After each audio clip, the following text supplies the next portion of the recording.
आज हम voltage multiplier यानी कि वोल्टता संवर्धक परिपथों के बारे में अध्ययन करेंगे। वोल्टेज मल्टीप्लायर वस्तुतः दिष्टकारी परिपथ होते हैं, लेकिन इनमें जो आउटपुट होता है वो इनपुट यानी निवेशी प्रत्यावर्ती वोल्टता का के शिखर मान के गुणज के रूप में प्राप्त होता है। इन वोल्टेज मल्टीप्लायर सर्किट्स का उपयोग हम cathode ray tube, oscilloscope, television sets, computer monitors आदि में करते हैं। वोल्टेज मल्टीप्लायर सर्किट्स को हम उनके मल्टीप्लिकेशन के आधार पर यानी गुणकों के आधार पर उन्हें विभिन्न प्रकार के भागों में विभक्त कर सकते हैं। जैसे यदि कोई वोल्टेज मल्टीप्लायर निवेशी प्रत्यावर्ती वोल्टता के शिखर मान का दुगना कर दिष्टकारी आउटपुट प्राप्त करता है तो उसे हम वोल्टेज डबलर कहते हैं। इसी प्रकार वोल्टेज ट्रिपलर में निवेशी प्रत्यावर्ती वोल्टता के शिखर मान का 3 गुना दिष्टकारी हमें वोल्टेज ट्रिपलर के आउटपुट पर प्राप्त होता है। ये वोल्टता संवर्धक परिपथ भी हाफ वेव और फुल वेव टाइप के होते हैं। हाफ वेव वोल्टेज मल्टीप्लायर में निवेशी प्रत्यावर्ती वोल्टता के अर्ध चक्र का ही मल्टीप्लिकेशन होता है, जबकि फुल वेव वोल्टेज मल्टीप्लायर में निवेशी वोल्टता के दोनों चक्रों धनात्मक और ऋणात्मक चक्रों का आउटपुट पर दिष्टकरण मल्टीप्लिकेशन के रूप में प्राप्त होता है। आइए सबसे पहले हम वोल्टेज डबलर की बात करें। यहाँ प्रथम फिगर के अंदर हाफ वेव वोल्टेज डबलर यानी कि अर्ध तरंग वोल्टता संवर्धक परिपथ दर्शाया गया है। इसे समझने के लिए हम यह मान लें कि P बिंदु पर जब एकांतर क्रम में अर्ध चक्र में वोल्टता का मान धनात्मक और ऋणात्मक रहता है, जब P बिंदु पर वोल्टता का मान ऋणात्मक रहता है तो उस स्थिति में डायोड D1 आपका फॉरवर्ड बायस में होगा, जिसके कारण संधारित्र C1 प्रत्यावर्ती वोल्टता के शिखर मान तक आवेशित होता है। अगले हाफ साइकिल में जब P बिंदु धनात्मक हो जाता है तो उस स्थिति में डायोड D1 आपका रिवर्स बायस में चला जाता है और डायोड D2 आपका अग्र बायस अवस्था में हो जाता है।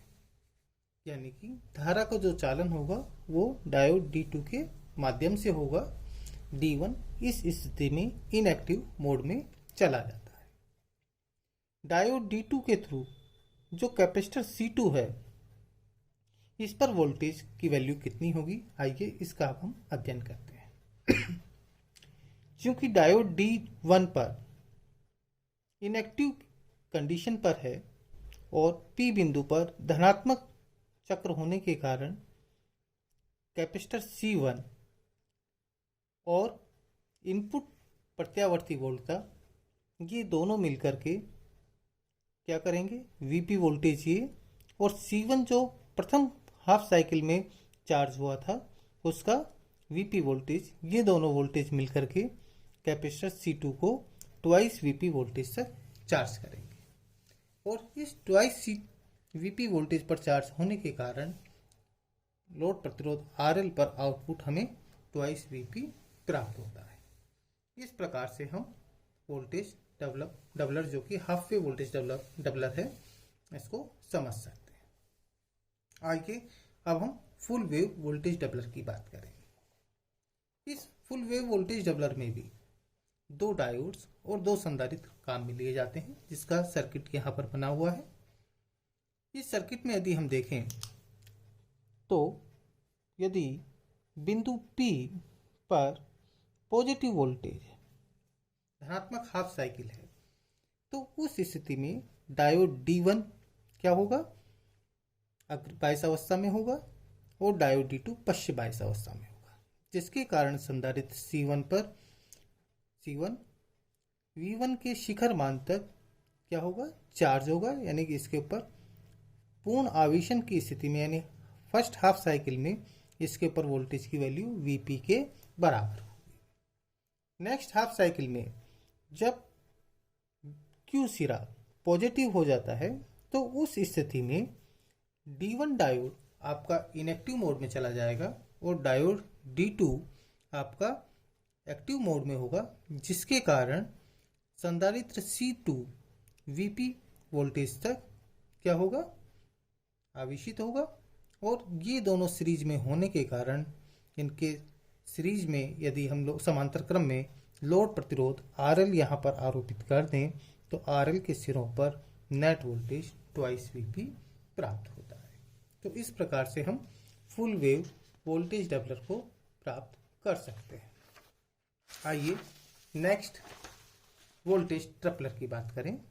वोल्टेज ट्रिपलर के अंदर हम लोग 3 डायोड और 3 संधारित्र का उपयोग करते हैं। ये मेरे पास में जो तीसरा संधारित्र है वो यहाँ पर दैट इज C2 और C2 पर वोल्टेज होगा ट्वाइस Vp। जब प्रथम हाफ साइकिल में Q पर पॉजिटिव चार्ज और Q पर पॉजिटिव विभव हो और P सिरा नेगेटिव हो तो उस स्थिति में डायोड D1 चालन अवस्था में होगा और इसके कारण संधारित्र C1 इनपुट प्रत्यावर्ती वोल्टता के शिखर मान Vp तक आवेशित होता है। नेक्स्ट हाफ साइकिल में जब बिंदु P पॉजिटिव और Q सिरा नेगेटिव हो जाता है तो उस स्थिति में डायोड D1 रिवर्स बायसिंग में जाने के कारण इनएक्टिव मोड में हो जाता है और जिसके फलस्वरूप इससे धारा का कोई चालन नहीं होगा और डायोड D2 आपका फॉरवर्ड बायसिंग में होगा। तो Vp वोल्टेज C1 के सिरों के ऊपर उपस्थित होने के कारण और उसके सीरीज में इनपुट वोल्टेज होने के कारण जो मेरे पास में C2 संधारित्र है नेट ट्वाइस Vp वोल्टेज से चार्ज होगा।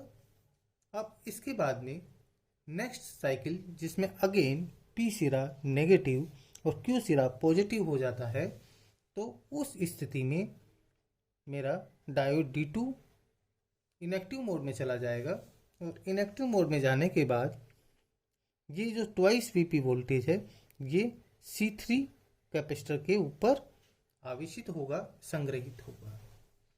यदि C1 और C3 के पैरेलल में लोड प्रतिरोध RL लगा दिया जाए तो इस RL के सिरों पर नेट वोल्टेज मेरे पास में Vp प्लस ट्वाइस Vp यानी नेट थ्राइस Vp वोल्टेज प्राप्त होता है। यानी जो इनपुट प्रत्यावर्ती वोल्टता का जो शिखर मान है उसके तिगुने के बराबर मेरे को यहाँ RL के सिरों के ऊपर आउटपुट प्राप्त होता है, इसलिए इसको हम वोल्टेज ट्रिपलर कहते हैं। नेक्स्ट आता है मेरे पास में वोल्टेज क्वाड्रुपल, वोल्टता चतुर्गुणक संवर्धक परिपथ। इस half wave voltage quadruple circuit के अंदर हम 4 डायोड्स और 4 संधारित्र का उपयोग चित्रानुसार करते हैं। फर्स्ट हाफ साइकिल में जब बिंदु P पर नेगेटिव विभव और Q पर पॉजिटिव विभव होता है तो उस स्थिति में डायोड D1 चालन की अवस्था में होगा और चालन की अवस्था में होने पर संधारित्र C1 की जो वैल्यू है ये Vp विभव तक आवेशित होगी, यानी कि इस पर Vp विभव संग्रहित होगा। नेक्स्ट हाफ साइकिल पर जब बिंदु P पर धनात्मक आवेश और बिंदु Q पर ऋणात्मक आवेश उपस्थित रहता है तो इस हाफ साइकिल में डायोड D1 आपका इनएक्टिव मोड में चला जाएगा और डायोड D2 आपका एक्टिव मोड में चला जाएगा, जिसके कारण संधारित्र C2 इस विभव Vp और जो निवेशी प्रत्यावर्ती वोल्टता है Vp, इन दोनों के संयुक्त तत्वावधान में आवेशित होना प्रारंभ होगा और इस साइकिल के अंदर, इस हाफ साइकिल के अंदर C2 पर ट्वाइस Vp आवेश संग्रहित हो जाएगा। इसके बाद नेक्स्ट साइकिल की बात करें, जब अगेन बिंदु P पर नेगेटिव और Q पर पॉजिटिव विभव उपस्थित होता है, तो उस स्थिति में डायोड D3 आपका फॉरवर्ड बायस में होगा, जिसके कारण ये ट्वाइस Vp विभव आपका संधारित्र C3 पर ट्रांसफर हो जाता है। नेक्स्ट साइकिल जिस पर P बिंदु पर प्लस विभव और Q बिंदु पर माइनस विभव होता है, तो उस स्थिति में डायोड D4 आपका फॉरवर्ड बायसिंग अवस्था में होगा और इस स्थिति में ट्वाइस Vp विभव C3 से C4 पर ट्रांसफर हो जाता है।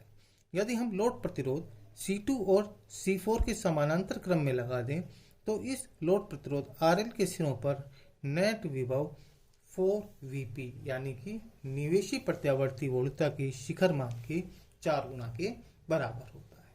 तो इस प्रकार से हम लोग वोल्टेज मल्टीप्लायर सर्किट्स को समझ सकते हैं। Thank you.